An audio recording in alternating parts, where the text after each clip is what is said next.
오늘 말씀을 듣기 전에 한번 옆에 있는 분들과 인사를 나누시기 바랍니다. 잘 오셨습니다. 원래 지금 한국에서는 구정이죠. 설날입니다. 새해 복 많이 받으십시오. 한번 인사하시기 바랍니다. 새해 복 많이 받으시기 바랍니다. 여러분, 오늘이 무슨 날입니까? 오늘이 어떤 날이죠?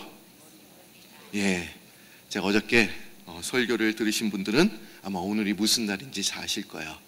성탄절입니다. 아마 이렇게 제가 말씀을 드리면 오늘 처음 나오신 분들은 이해가 안 되실 거예요. 저 고목사 이상한 얘기를 한다, 저 이단이 아닌가, 이렇게 생각하는 분들도 계실 것입니다. 오늘 우리가 기쁨의 좋은 소식, 구원의 참된 소식, 그 선물을 우리가 받았다고 한다면 그날은 성탄절이라고 제가 말씀을 드렸습니다. 그래서 어저께도 성탄절이었죠? 그리고 오늘도 성탄절이 되어야 될 줄로 믿습니다. 오늘 본문 말씀 누가복음 3장 1절과 2절의 말씀을 보시면 예수님 당시의 역사적인 그런 환경을 자세히 기록하고 있습니다. 그때는 디베로 황제가 통치한 지 15년째 되던 해였습니다. 또 헤롯이 갈릴리의 분봉왕으로 통치하고 있었고 그의 동생 빌립과 누사니아도 각각 다른 지역의 분봉왕으로 통치하고 있었습니다. 그때 또한 대제사장으로 안나스와 가야바가 또한 대제사장으로 임명받고 일하고 있을 때였습니다. 이들은 모두 정치적으로, 또한 사회적으로, 그리고 종교적으로 중심부에 있으면서 그 시대를 움직이는 핵심 멤버들이었습니다. 그런데 세례 요한이 나타날 당시에 이 역사적인 배경을 기록한 이유가 무엇이라고 여러분들은 생각하십니까? 우리는 여러 가지로 생각할 수가 있습니다. 아마 이 세례 요한과 예수님이 그때의 가상의 인물이 아니라 실제로 존재하셨다는 것을 알리기 위함이었을 것입니다. 또한 세상의 권력자들이 힘을 가지고 있었지만 하나님의 말씀은 그들에게 임하지 않으시고 또 빈들에 있는 광야에 있는 세례 요한에게 임했다는 것을 우리는 알 수 있습니다. 세례 요한은 그 당시 정치나 사회나 종교적으로 중요한 인물이 아닌 평범한 그런 사람이었습니다. 하지만 하나님은 그에게 나타나셔서 말씀하고 계십니다. 여러분, 세례 요한은 어떻습니까? 세례 요한의 가문은 어떻습니까? 세례 요한의 아버지 사가랴는 제사장입니다. 제사장의 가문은 적어도 유대 사회에서는 가장 부유하고 그래도 힘을 가진 그런 집안이었습니다. 그렇기 때문에 그냥 집에 머물러 있어도 아무 걱정 없이 편하게 살 수 있었습니다. 하지만 그는 편안한 삶을 포기하고 아무것도 없고 아무 사람도 없는 힘이 드는 그 광야로 나갔습니다. 왜 세례 요한은 편안한 삶을 포기하고 아무 사람도 없고 그렇게 힘든 광야로 지금 나가고 있습니까? 여러분, 광야의 의미가 무엇입니까? 광야는 어떤 곳입니까? 우리가 광야의 의미를 보면 광야를 우리가 이렇게 이야기를 합니다. 광야는 하나님을 만나는 장소라는 뜻을 가지고 있습니다. 예레미야 2장 2절을 보시면 하나님께서는 신부와 결혼하기 위해서 신부를 사막으로 인도하셨다라고 기록하고 있습니다. 신부는 누구를 의미할까요? 신부는 이스라엘 백성을 의미하고 있습니다. 아마 지금 신혼부부라고 한다면 아마 단둘이 있는 시간을 가장 귀한 시간으로 생각하실 것입니다. 여러분들이 결혼하고 나서 신혼 때를 한번 생각해 보십시오. 아마 다들 다 집에 일찍 들어가지 않습니까? 늦게 가는 그런 신혼들은 별로 없어요. 다 집에만 있습니다. 단둘이 있고 싶어서. 예수님도 하나님도 마찬가지입니다. 이스라엘 백성들, 우리와 같이 있기를 원하신다는 것입니다. 왜 그렇습니까? 단둘이 서로 알아가려고, 교제하려고 이 사막으로 인도하신 것입니다. 그러기에 광야는 하나님과 단둘이 있는 시간을 의미합니다. 바울은 예수님을 알기 전 예수님을 믿는 사람을 핍박하던 그런 사람이었습니다. 바울은 예수의 길을 잡으러 다메섹 도상으로 가는 도중에 하나님의 음성을 듣고 그의 삶은 180도로 변하게 되었습니다. 그런데 바울이 이제 하나님을 만나게 되고 제일 먼저 간 곳이 어디였습니까? 나 은혜 받았어 그러면서 집으로 달려갔을까요? 과연 그가 제일 먼저 하나님을 만나고 간 곳이 어디였을까요? 아라비아로 갔습니다. 이 아라비아는 광야를 의미합니다. 바울은 하나님을 만나고 제일 먼저 간 장소가 어디였냐? 아라비아 광야였습니다. 왜 아라비아 광야로 갔을까요? 광야에는 물이 없고 또 식물도 없고 낮에는 무지도 없고 저녁에는 춥습니다. 일교차가 심한 지역입니다. 하나님께서는 바울에게 아라비아 광야로 가라고 또한 말씀하지도 않으셨습니다. 왜 바울은 하나님께서 광야로 가라고 말씀하지 않으셨는데 왜 그 힘든 광야를 선택했습니까? 바울은 광야라는 곳이 하나님을 만나는 장소고 또 하나님을 더욱더 알아가는 장소를 알았기 때문에 그곳을 선택한 것입니다. 세례 요한도 마찬가지입니다. 세례 요한도 빈들 광야라는 곳이 하나님을 만나는 장소였기 때문에 그곳만 가면 내가 하나님을 만날 수 있어. 그러면서 그곳을 선택한 것입니다. 그리고 그 광야에 있을 때 하나님께서는 그를 또한 만나 주셨습니다. 그리고 하나님의 말씀이 그에게 임했습니다. 또 그리고 더 나아가 그를 주님이 오시는 길을 준비하는 사람으로 또한 사용하셨습니다. 그럼 왜 하나님께서는 그 많은 사람들을 놔두시고 왜 광야에 머물고 있는 그 요한을 왜 선택하셨을까요? 여러분, 광야는 하나님을 만나는 장소이기도 하지만 모든 것을 포기해야 갈 수 있는 곳이기도 합니다. 이 광야는요, 자신의 모든 것을 다 포기해야만 갈 수 있는 곳이 광야입니다. 가정도 직장도 내려놓고 가야 하는 곳이 광야이기도 합니다. 세례 요한은 광야에서 이제 먹을 것이 없어서 메뚜기를 잡아먹고 또한 석청을 먹었습니다. 이 석청, 바위 틈에 있는 그 허니를 또한 먹은 것입니다. 여러분들 메뚜기를 잡아 먹어보신 적 있으십니까? 저는 어렸을 때 제가 30년 전에 뒷산에 올라가서 메뚜기를 잡아서 이제 불에 튀겨서 먹었을 때 얼마나 맛있는지 몰라요. 바삭바삭하고 비스켓 먹는 같은 그런 느낌이 들었습니다. 하지만 어떻게 매일매일 메뚜기만을 먹을 수 있겠습니까?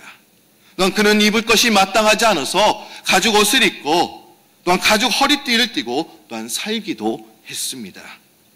세례 요한은 자신의 가진 것을 모든 것을 포기하고 이제 말씀의 자리로 하나님을 만나는 자리로 나아갔던 사람이 세례 요한이었습니다. 우리는 자신들이 걸치고 있는 것 때문에 내가 선뜻 하나님께 앞으로 나아가지 못할 때가 너무나 많음을 우리 자신들이 보게 됩니다. 마음으로는 하나님을 만나고 하나님께 가고 싶은데 내가 가지고 있는 지식 때문에 또한 재물 때문에 또한 명예 때문에 손에 꽉 쥐고 있는 이 돈 때문에 가지 못할 때가 너무나 많이 있습니다. 내가 누리고 있는 모든 것을 버리고 주님께 가야 되는데 그러지 못할 때가 너무나 많습니다. 그러나 우리가 손에 있는 것들을 내려놓는다고 한다면 그때 우리는 하나님을 만날 수 있습니다. 여러분, 오늘 설교 제목이 무엇인지 아십니까? 다 우리 100일 동안 그 스케줄이 다 나와 있습니다. 그리고 제목도 다 나와 있습니다. 오늘 제목은 가장 위대한 선지자입니다. 왜 세례 요한을 가장 위대한 선지자라고 우리가 부르고 있는 것입니까? 그것은 주님을 만나기 위해서 모든 것을 버렸던 사람이기에 그를 위대한 선지자라고 지금 말하고 있습니다. 내 인생에 하나님을 만나는 것이 더 중요해. 분명 세상의 명예와 지식과 학력 또한 재산이 필요하다. 그러나 내가 가지고 있는 지금 누리고 있는 것들을 지금 내려놔야 하나님을 더 깊게 만날 수 있어. 더 깊게 하나님을 교제할 수 있어. 이런 마음을 가졌던 사람이 세례 요한이었습니다. 이런 마음이 우리에게도 있어야 될 줄로 믿습니다. 좋은 배우자, 좋은 동료 만나는 거 분명 필요하다. 그러나 더 중요한 것은 하나님을 만나는 것이 더 중요한 줄 믿습니다. 그럼 여러분, 하나님의 말씀을 듣기 원하십니까? 오늘 시간에 여러분 하나님의 음성을 듣기를 원하십니까? 그럼 지금 꽉 쥐고 있는 것들을 다 벗어버리고 이제 광야로 빈들로 나가시는 여러분들이 되시기를 바랍니다. 그래서 제가 광야라고 나가는 걸 말하는 것이 아닙니다. 여기서 광야 찾으려면 찾을 수가 없어요. 여러분, 내 손에 있는 내가 물질, 명예를 내려놓고 주님께 나아가야 됨을 말하고 있습니다. 또한 왜 우리는 세례 요한을 위대한 선지자로라고 부르는 것입니까? 이스라엘 백성들은 이제 구약의 마지막 선지자인 말라기 선지자 이후 400년이 넘도록 선지자가 나타나지 않는 영적 암흑기를 지금 보내고 있었습니다. 그래서 그 사람들은 하나님의 말씀에 너무나 목말라 하고 있었습니다. 그리고 이스라엘 백성들은 하나님의 말씀을 전하는 이 세례 요한을 400년 만에 나타난 하나님의 선지자라 알고 그를 따랐습니다. 하지만 그를 따르는 사람들 중에 조금은 다른 생각을 가진 사람들이 있었습니다. 이 요한이 메시아가 아닐까? 메시아의 가능성이 높아 하면서 따랐던 것입니다. 그러자 세례 요한은 그들의 마음을 알고 이렇게 이야기를 합니다. 오늘 본문 말씀 누가복음 3장 16절 말씀을 한번 보시기 바랍니다. 누가복음 3장 16절 말씀 한번 한 목소리로 읽도록 하겠습니다. 시작. 요한이 모든 사람에게 대답하여 이르되 나는 물로 너에게 세례를 베풀거니와 나보다 능력이 많으신 이가 오시나니 나는 그의 신발끈을 풀기도 감당하지 못하겠노라. 그는 성령과 불로 너에게 세례를 베푸실 것이요. 지금 세례 요한은 이렇게 이야기하고 있습니다. 저는 예수님의 신발끈을 풀 자격도 없습니다라고 지금 이야기를 하고 있습니다. 또한 누가복음 3장 또한 4절 말씀을 보시면 이렇게 얘기하고 있죠.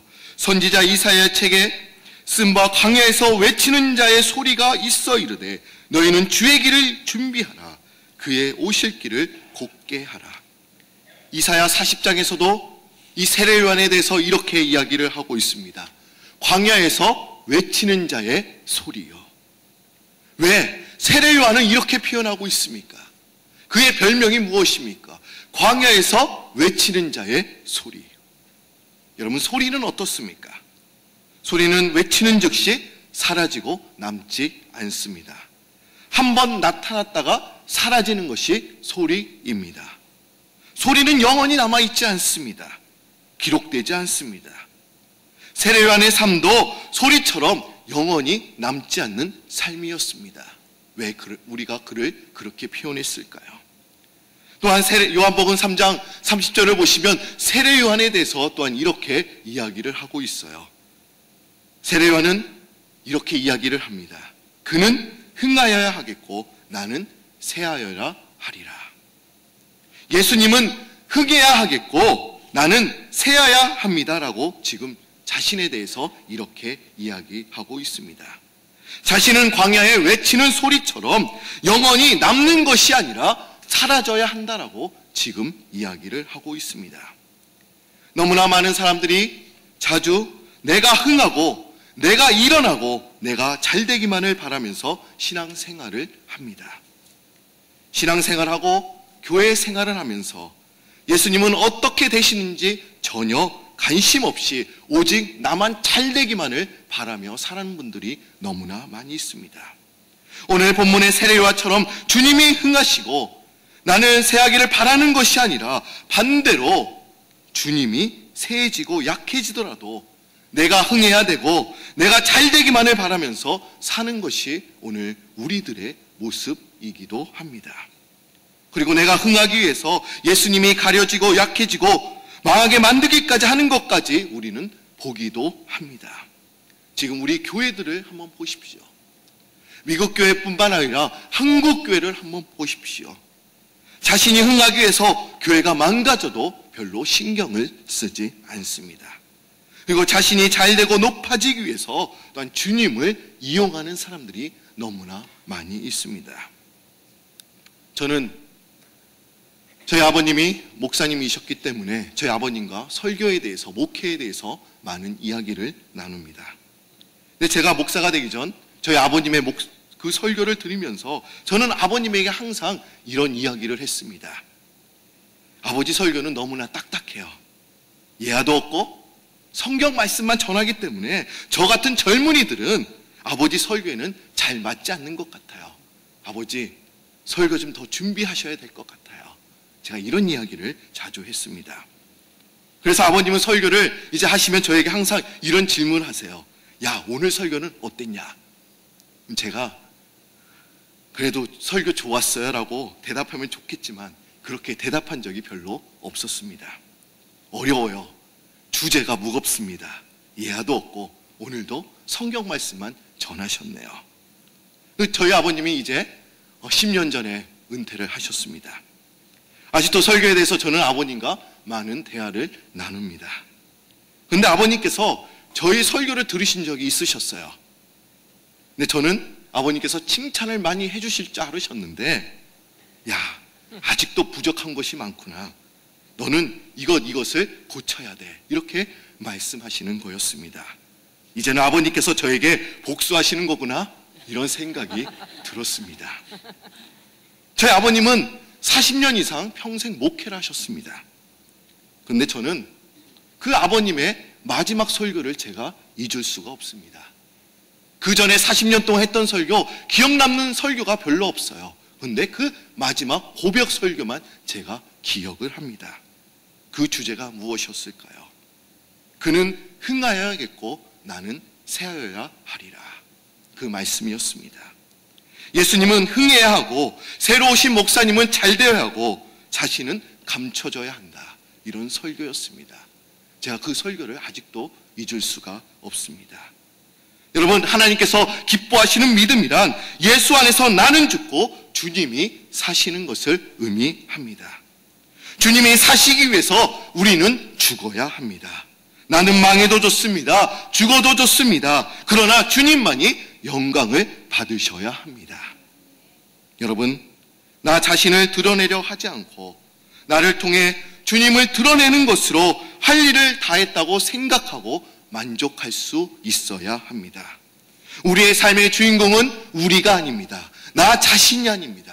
우리 삶의 주인공은 예수님이십니다. 오직 그분만이 영광 받으시기 위해서 우리가 힘써 달려가시는 여러분들이 되시기를 바랍니다. 우리 지금 축구 선교를 위해서 우리가 열심히 기도하고 있죠. 지금 4번째 경기까지 우리가 치렀습니다. 이제 4번째 경기가 또 남아 있습니다. 오직 우리가 나 자신이 드러나면 절대로 안 됩니다. 선수들이 드러나면 절대로 안 되고 선교팀이 드러나는 것이 아니라 오직 예수님만이 그 자리에서 주인공이 되셔서 그분만을 높이며 나아가는 자리가 되도록 여러분들이 기도해 주시기를 바랍니다. 오늘 들으신 말씀을 생각하며 나도 세례요한처럼 살기를 원합니다.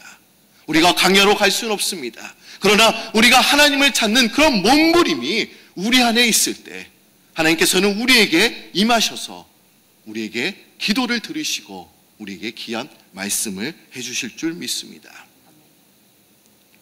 여러분, 레오나르도 다빈치가 그린 최후의 만찬 그림을 여러분들 잘 아실 것입니다. 예수님과 그 옆에 제자들이 서 있습니다. 근데 원래 이 그림은 예수님께서 오른손에 잔이 들어져 있었다고 합니다. 그리고 레오나르도 다빈치가 이 그림을 모든 사람에게 알리기 전에 한 친구에게 보여줬습니다. 그러자 그 친구가 이렇게 이야기를 하죠. 야, 예수님 이 들고 있는 이 잔 너무나 잘 그렸어. 그러자 이 말을 듣고 이제 다시 레오나르도 다빈치는 다시 수정을 합니다. 예수님이 들고 있던 이 잔을 완전히 없애버렸어요. 이 잔만 보기 때문에 예수님의 모습이 감춰졌기 때문에 그림을 다시 그린 것입니다. 우리의 삶도 마찬가지입니다. 오직 예수님만 우리 삶 속에 나타나야 합니다. 내가 한 일 때문에 내가 봉사하고 헌신한 일이 드러나는 것이 아니라 나의 삶 열심히 기도하며 나아가는 가운데 온전히 예수님의 모습만 온전히 나타나는 여러분들 되시기를 바랍니다. 다 같이 기도드립니다. 오늘도 새벽제단을 주님께서 우리에게 인도하여 주시고 또 저희들에게 귀한 말씀을 들려주시니 참 감사드립니다.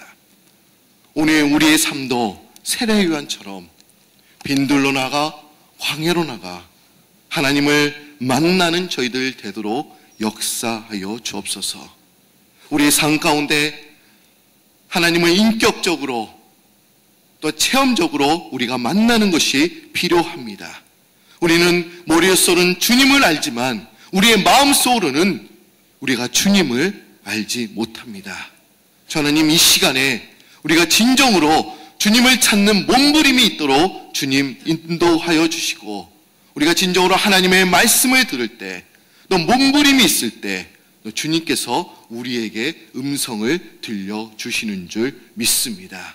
우리가 그 말씀 듣고 온전히 나아갈 수 있도록 주님 인도하여 주시고, 오직 주님만이 잘되기만을 바라며 온전히 기도하는 우리들이 되게 하여 주옵소서. 우리 자신은 망해도 좋습니다. 죽어도 좋습니다. 그러나 주님만이 사셔야 합니다. 우리가 이런 마음으로 기도할 수 있게 하여 주옵소서. 지금 베네수엘라 콜롬비아에 이제 5번째 경기가 다음 주 월요일부터 시작이 됩니다.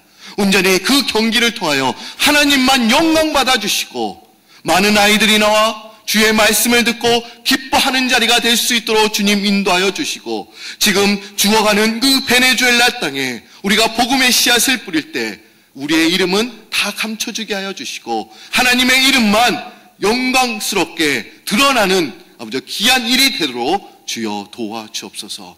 오늘 이 시간에 많은 성들이 나와서 우리가 두 손 들고 기도합니다.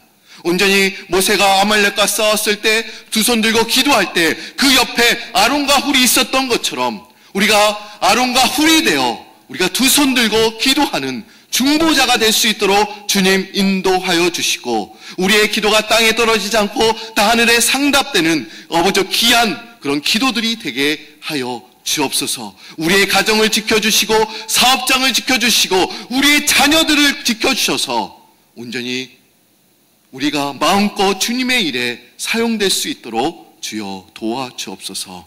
감사드리오며 예수님의 이름으로 기도드립니다. 아멘. 하늘에 계신 우리 아버지여, 이름이 거룩함을 받으시오며 나라의 마음이시며 뜻이 하늘에서 이룬 것 같이 땅에서도 이루어지리이다. 오늘 우리에게 일념 우리가 우리에게 죄진 자를 사하여 준 것 같이 우리 죄 사하여 주옵시고 우리의 시험에 들게 하지 마옵시고 다만 항에 서거옵소서. 내게 나라와 권세 영광의 아버지께 영원히 있사옵나이다. 아멘. 오늘 들으신 말씀을 우리가 기억하며 이제 앞자리로 나오셔서 기도하는 시간을 갖도록 하겠습니다. 오늘 우리가 통독한 그 본문 말씀은 세례요한에 대한 말씀이었습니다. 하나님께서는 세례요한을 또한 사용하셨습니다. 아무것도 힘이 없고 광야에 있는 그 세례요한, 그러나 그를 사용하셨습니다. 우리도 세례요한의 그런 믿음의 신앙에처럼 나가기를 원합니다. 저는 망해도 좋습니다. 그러나 주님만은 흥해야 합니다. 주님만이 흥해야 합니다. 여러분, 자신이 흥하는 것이 아니라 우리는 그럴 때 이 교회는 망하게 됩니다. 오늘 들으신 말씀을 생각하며 우리가 두 손 들고 또 베네수엘에 있는 우리 선교팀과 또 선수들, 또 일에 앞장서서 인도하신 우리 담임 목사님, 또 현재 계시는 우리 허연한 목사님, 또 이영무 또한 목사님, 또 많은 스태프들이 있습니다. 재경란 지사님, 권태수 지사님, 멘도사 목사님, 그리고 선교팀과 선수들을 위해서, 건강을 위해서 우리 다 같이 주여 3번 부르시면서 기도하시겠습니다. 주여, 주여, 주여. 오 하나님, 참 감사드립니다. 주님께서 저희와 오늘 기도를 들어주시고 우리가 마음껏 주의 말씀을 선포할 수 있도록 도와주시니 참 감사드립니다. 하나님, 저희들 오늘 말씀처럼 세례요한처럼 되기를 바랍니다. 광야에 외치는 자의 소리처럼 하나님, 소리는 잠시 없어지고 맙니다. 그러나 우리가 그런 소리가 될 수 있도록 주님 인도하여 주옵소서. 우리의 말이 계속 남겨지는 것이 아니라 없어지는 그런 삶이 되게 하여 주옵소서. 예수님만 드러나는 삶이 될 수 있도록 주님 인도하여 주옵소서. 내가 헌신하고 봉사한다 할지라도 나의 흔적이 나타나는 것이 아니라 예수님의 흔적만 나타나는 그런 삶이 되도록 주님 인도하여 주옵소서. 오늘 주님의 말씀 붙들고 온전히 나아갈 때 성령이여 우리를 기도를 들어주시고 우리가 성령께 붙들린 사람이 될 수 있도록 주님 인도하여 주옵소서. 하나님 오늘 우리가 세례요한처럼 광야에 나가 펜들에 나가 조용한 시간에 하나님의 말씀을 듣고 온전히 나아가는 저희 되도록 주님 인도하여 주옵소서. 진정으로 주의 말씀 붙들고 나아가는 저희들 되게 하여 주옵소서. 주의 말씀은 힘이 있고 운동력이 있다고 말씀하셨는데 저는 이 시대에 우리가 하나님의 말씀에 붙잡고 나가야 되는데 하나님의 말씀만 듣고 나가야 되는데 저희들이 그렇지 못한 삶입니다. 세상의 소리만 듣습니다. 잠시 없어질 안개처럼 그런 소리만 듣고 우리가 살아가요. 그러나 영원히 없어지지 않는, 사라지지 않는 그 말씀, 힘이 있고 파워가 있고 힘을 주시는 그 하나님의 말씀만 우리가 들을 수 있도록 주님 인도하여 주옵소서. 우리가 그 하나님의 말씀을 듣고 하나님의 말씀에 무장해서 또한 세상으로 나가 빛을 발하며 빛과 소금의 역할을 잘 감당하는 귀한 아름다운 사람들이 되도록 역사하여 주옵소서. 하나님, 그는 흥해야겠고 나는 새야야. 온전히 주님만이 흥해야 합니다. 저는 마귀로 좋습니다. 우리가 그런 믿음 가지고 온전히 달려갈 수 있도록 주여 인도하여 주옵소서. 진정으로 주의 말씀으로 온전히 우리를 깨우쳐 주시고 주의 말씀 가지고 붙들고 온전히 나아갈 때 예수님만 흥해지는 우리가 그것을 꿈꾸며 나가는 아름다운 교회가 되게 하여 주옵소서. 우리 프라미스 교회는 주님만 흥하는 교회가 될 수 있도록 주님 인도하여 주시고 우리의 삶, 우리의 봉사, 우리의 헌신, 우리의 모든 것들은 흔적은 없어지는 그런 저희들 되게 하여 주옵소서. 내가 죽고 예수님만 사시는 그런 교회가 되게 하여 주옵소서. 하나님, 지난주에도 이번 주에도 이제 말레이시아와 아르키시메토에서 세 번째와 네 번째 경기를 통해서 또 많은 영혼들을 보내주심에 참 감사합니다. 하나님, 그 영혼들이 주님의 자녀가 된 줄로 믿습니다. 주님의 사람이 된 줄로 믿습니다. 하나님, 진정으로 그 어린 심령들이 구원의 기쁜 소식, 복음의 말씀을 들고 온전히 나갔사오니 그 영혼들이 다 하나님의 자녀가 되도록 주님 인도하여 주시고 그 어둠과 저주의 땅이 진정으로 그리스도의 땅이 될 수 있도록 주님 인도하여 주옵소서. 우리가 복음을 전하지만 우리의 힘으로는 불가능합니다. 주님께서 역사해야 됩니다. 주님의 강한 세상 성령의 빛이, 생명의 빛이 온전히 그 땅에 비추어질 때 온전히 그 땅이 변화되는 줄 믿습니다. 온전히 우리가 그것을 바라볼 수 있도록 주님 인도하여 주시고 우리가 나중에 그 땅이 변하더라도 우리가 한 일이 아니요 주님께서 한 일이십니다라고 고백하는 그런 우리의 믿음의 사람들이 되게 하여 주옵소서. 우리 담임 목사님 힘주시고 능력 주셔서 온전히 이 교회를 잘 이끌어가시는 우리 담임 목사님 되게 하여 주시고 또 지금 현지에서 수고하시는 또 우리 담임 목사님 또 우리 허연의 목사님 또 이영무 목사님 또한 그리고 신영균 우리 장로님 또 윤정철 장로님 또 멘도사 목사님 우리 또 권태수 지사님 또한 최경란 지사님 그 외에 또 많은 스태프들이 있습니다. 그리고 선수들 선교팀의 이름이까지 온전히 그들을 붙들어 주시고 또 힘주시고 서로 한마음 한치 되어 또 베네수엘라에서 온전히 건강 넘어져 잃지 않고 또한 온전히 그 일을 잘 감당하실 수 있도록 주님 인도하여 주옵소서. 능력의 팔로 그들을 붙들어 주옵소서. 주님께서 도와주시기를 주여 간구합니다. 오 하나님, 하나님께서 도와주시기를 주여 간구합니다. 우리가 두 손 들고 기도하며 나아갈 때 주 하나님, 우리의 사역 온전히 귀한 사역인 줄 우리가 믿습니다.